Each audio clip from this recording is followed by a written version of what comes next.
Magandang umaga. Narito na ang PTV Balita ngayon. Aprobado na ng Department of Budget and Management ang paglabas ng 3 bilyong pisong pondo para sa fuel subsidy na mahigit 1.3 million na operator at tsuper.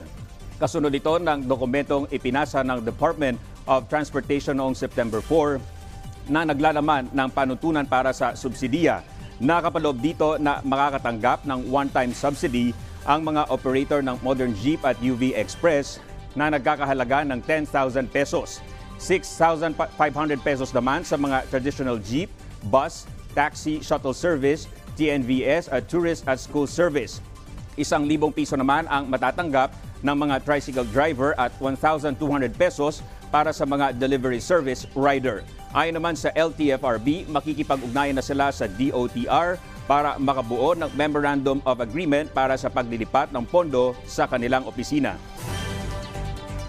Isinusulong ang mas pinalakas na proteksyon para sa mga OFW laban sa mga banta sa kanilang kalusugan.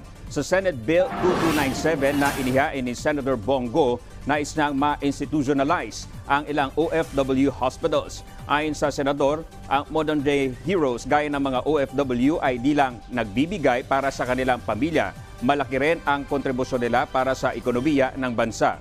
Binigyang diing din ng Senador na malaking tulong ang pagkakaroon ng OFW ward sa mga ospital dahil nga sa sakripisyo nila para sa kanilang pamilya at para sa bayan. At yan ang mga balita sa oras na ito. Para sa iba pang updates, i-follow at i-like kami sa aming Facebook at Twitter sa @PTVPH. Ako po si Dominic Almelor. Magandang umaga.